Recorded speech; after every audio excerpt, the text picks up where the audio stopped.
So here we go. And thank you to the contestant who was brave enough to make it a public event here. Does the contestant want to acknowledge him or herself, or should we just keep it? Keep it, yeah. He ran in the other direction. Okay, so obviously it's number 4. We got to get this taken care of first. So we'll go over the first part here. This is the execution points. And again, all of the main categories that we talked about: arching, F-holes, purfling, corners and edges, ribs, scroll and peg box, neck, surface texture, and assembly details. And to make it even more complicated, I don't have my reading glasses. These are progressive lenses, which are, I may have to Try these ones on? Yeah, what are they? I think they're threes. Threes. Ooh, gracious. Nice. So that's, the scoring is going to be lower now. Your age goes up and the number goes up. That's right. This is fine. Thanks. Okay, so the process was, before I started putting numbers down, I kind of just generally look over the instrument, get a quick sense of the overall character and model and so forth before I start putting anything down the sheet. So let's just go through it point by point. Arching. Arching of the instrument. I'll hold it down in the light. And you can tell a lot just by how the light reflects off it as to the quality and the sculpting of the varnish. And you'll see the evenness or unevenness of it. If you're just going by how smooth and even the varnish is, you don't even need glasses. You can just rub your hands along here and you can feel any kind of little irregularities or inconsistencies. So a blind man or woman could do that part. That's not to say that that's necessarily what I'm looking for, is maximum smoothness, though. You know, sometimes the instrument which has the smoothest, cleanest arching is also overworked and not interesting. And I like something which shows that it's made by a hand, a human hand, and has got some character. But that being said, I want to look at a couple of things for the arching, the long arch here, and then the cross archings. To me, the long arch on the back is, it's too heavy in this area, and I may have to skip through some of this stuff pretty quickly. It's harder to do it. It takes much longer to do it in public. But to me, the arching is too high in there. It's also pretty full down here. So I would have more of a high point in this area and relieve more, take more wood away in these areas. So it's not a canary curve? It's not, no. And the top arching is a little bit puffy down in these areas too. The other thing I like to look at is sort of the transition between the rounded part of the arch and the recurve, and how it resolves itself into the channel, into the edge. And just to see that it's well under control and that it all looks nicely done. So on this side, I think it's a pretty good arch. It could be better, as I said, in the points that I brought out. So I would put this in what I would say the better category. So we're looking at a 5 or a 6 on that. And I'm going to be charitable today because of the bravery of the contestant. I'm going to give it a 6. Okay? So we move on to the F-holes. And the F-holes are directly related to the arching, because you can have the same F-hole, but on different archings it's going to appear quite different. And so you almost have to take some of that score here when you talk about the F-holes. The Fs are well cut. They're consistent from side to side, which is nice. They have pretty much equal distance from the edge to the stems and the eyes. The eyes are pretty well cut. I saw some that was really herky-jerky, you know, not a smooth line. This is pretty well done. Not perfect, but pretty good. And the other thing I'll tell you is, I was judging, I'd find that you judge one category, it seems like all the other categories are very similar in quality. You know, it wasn't like somebody would get a 7 and then a 2. You know, it's like, it's telling you the overall quality level of the maker. So I would say, again, with this instrument, I'd give it about a 6 for the Fs. Could be nicer, but it's perfectly acceptable. Okay, so the Purfling is next, and I want to just look at the overall smoothness of the line. I noticed a lot of people were using like routers, and with routers, that's fine if you want to do that. On the other hand, if you mess up really bad. And then you'll see like little parts where you stop the router, where there's a little half circle, or the worst part is when you take the router all the way out into the corner of the edge, and you can't get that same quality of the curvature of the purfling and the beasting if you do that with the machine. You have to do that by hand, at least that's the only way I know. So I'm looking to see that the purfling is well executed, there's no chips or bumps, that the miters are well done, and that they're consistent, that one is the same as the other. A lot of these, one corner purfling had one look, another corner had another look, you know.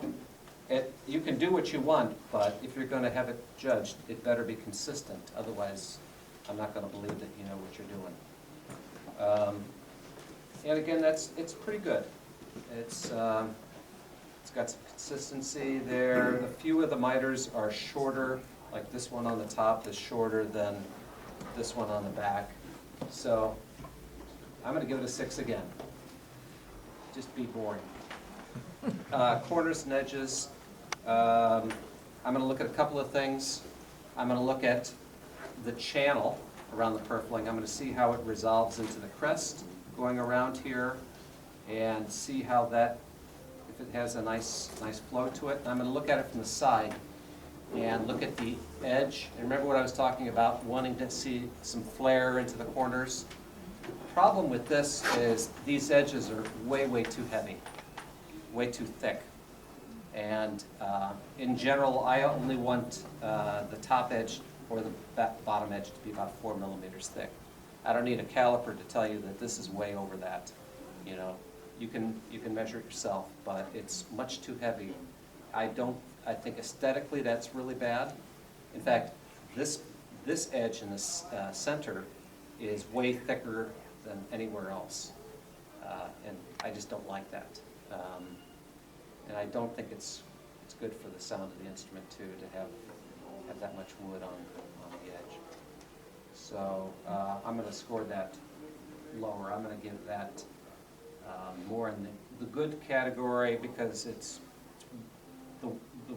been carefully worked, but it's more of a style consideration, and I would like to see more consideration done there. So I'm going to give that a 4. The ribs. And that's a category, it's hard to be too specific with the ribs, but what I'm doing is just looking to make sure that they're bent well and evenly.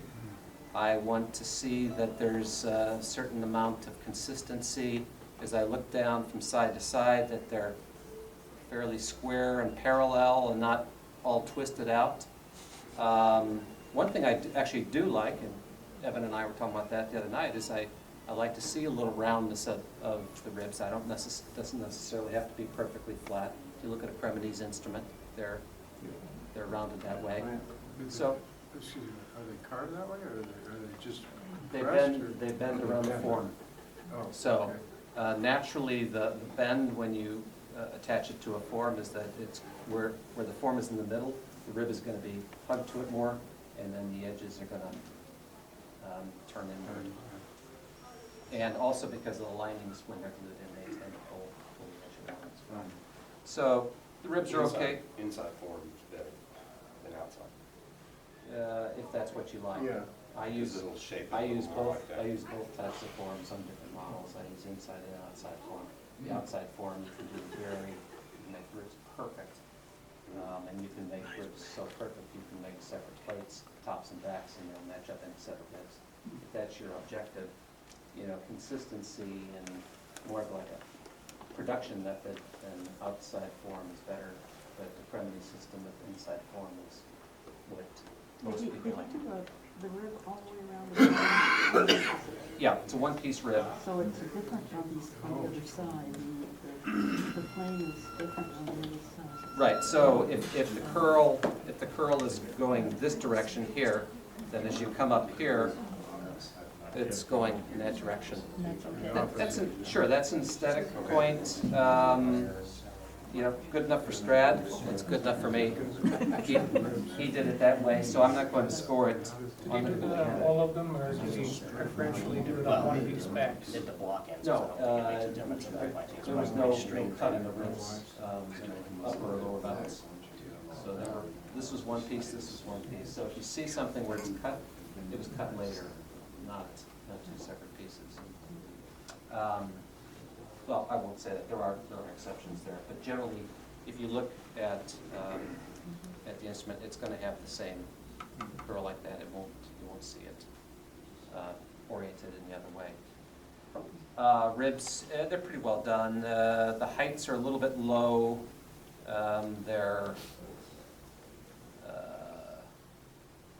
There's little inconsistencies here. So I'd give it probably like 5. That's okay. Let's move on to the scroll and the peg box. What I'm looking for is sort of a nice flow of the line. Some of these you could literally just touch and you could feel major bumps and inconsistencies, and so that the outline was not really finished very carefully. So I would mark that lower. If it's nice and smooth here, that's good. If it has a curve which is agreeable to me, that's important. Like I say, there's no straight lines in nature. You want to see a curve always moving one direction or another. If it looks flat at any one place, it doesn't look good. And that happens a lot in this area here, as this curve is resolving from an overt curve to the undercurve. This is pretty good. I'm looking at the chamfer. I want to see some consistency, that the chamfer is even. That's one problem here, is that there's a pretty definite chamfer in some places, and then the chamfer kind of goes away and is rounded and mushed over, and the same for the back spine of the scroll. So and also if you look at the volutes, you want to look through these lines, like this line is the same as that line. You can see like this side is higher than that, this side is higher than that. So it's important to see some symmetry in the scroll. In the same way, when you look at the back of the scroll, look at these lines. On some Cremonese instruments, like a Ruggieri, the eye of the scroll, it almost looks like a tube, perfect tube, which has been put through. It's just so straight and so even. Obviously, we don't see that on Del Jesu. I like to see some consistency on the back of the scroll, like the chin.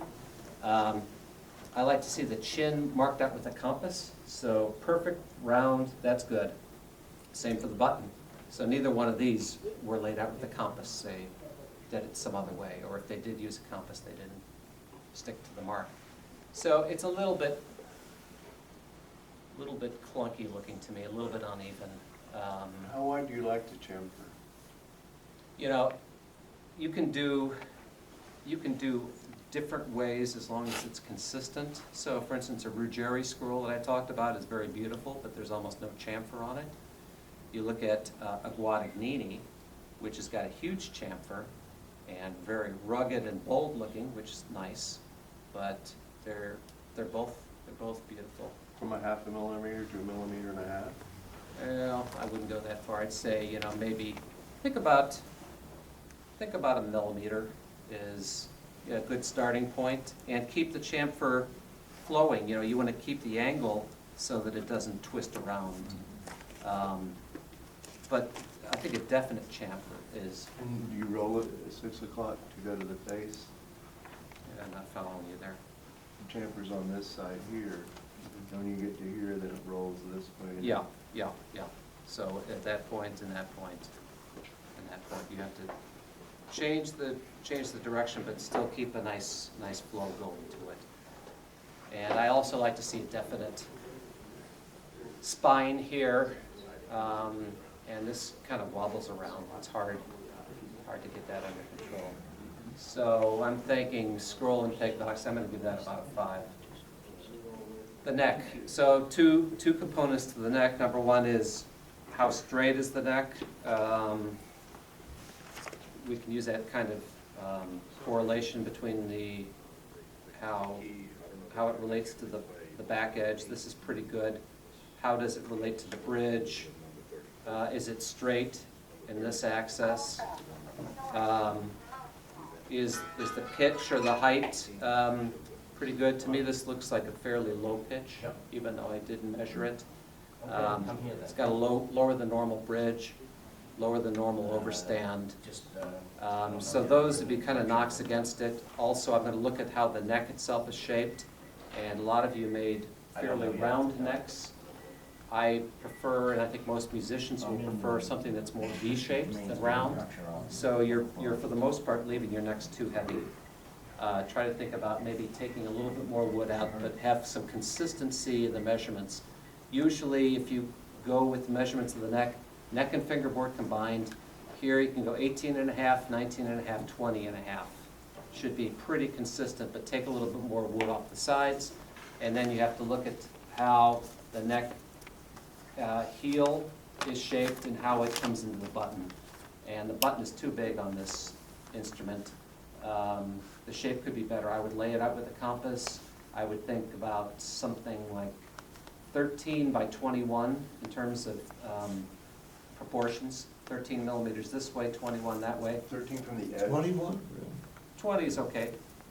21 is okay too, somewhere in that range. You mean 13 from the edge of the instrument? Yeah, From the outside or the inside of the curve? from Size of a nickel. from this crest. And then width-wise, 20 or 21 for violin. And that will, and if you measure, that will sort of what you want to have finished. So I like to lay out a compass so that I can do that half arc. And you can figure out where to lay it, at some point around here so that you can make that arc. It's going to be nice and even. You see that on all Cremonese instruments, and the same thing for the chin of the scroll. I like to see that matched up.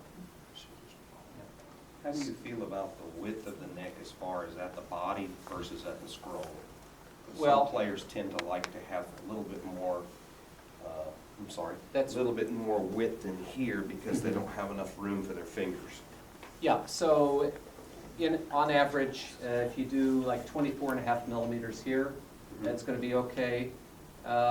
This I think about maybe 32. I'm A not sure. little variance is okay. A little bit is okay, and it depends upon the player. Some players have big hands, some players have small hands, but generally those measurements should be okay. Now remember, there's also going to be scooped this way. It's not perfectly straight here.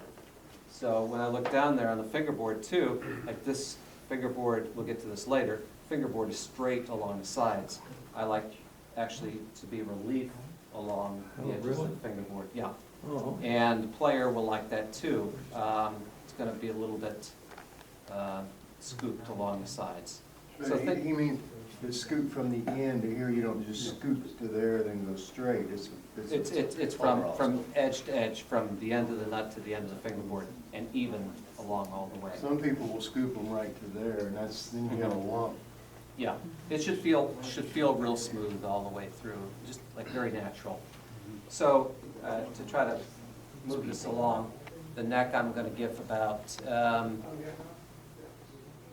This is also kind of square here on the chin. It's almost like 90 degrees. I like to see it more of a rounded.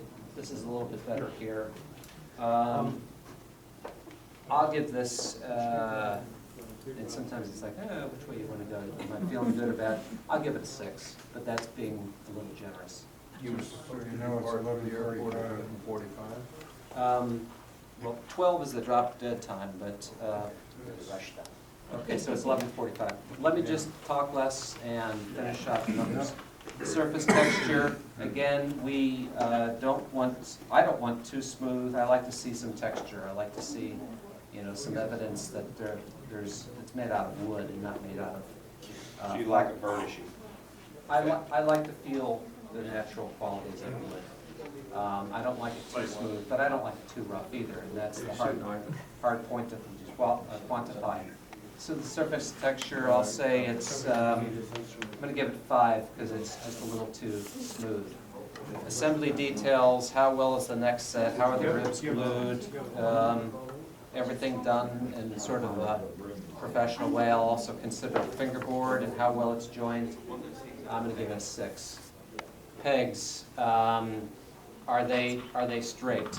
We talked about that later. This peg is canted upward a little bit. Pegs are too far out, 12 millimeters maximum, so I can't give it a 5, and I really don't want to give it a 4. I'm going to give it a 3. Fingerboard we talked about. I like to have it scooped. I like to look down the surface and see really smooth. I see it bumpy. I see the fingerboard doesn't line up at the bridge. You know, there's enough issues that I can't give it any more than a 3. The nut is too long, 6 millimeters maximum. That looks at least that. The string spacing looks a little wide for the width here. Don't really have enough room here on the G string. The shape of the outside, you can feel transition between the two. It's charitable to give it a 3. The saddle actually looks pretty nice, and the tailpiece, we look at, you know, the after length, and after length is too short here, way too short. It should be pulled back more. But the saddle is pretty nice. What's So good for the after length? about 1/6 of the string length, so probably about 54, 55 millimeters. This is much less than that. You know, I'm gonna just allow that, you know, it pull forward, it slipped, I'm not gonna cut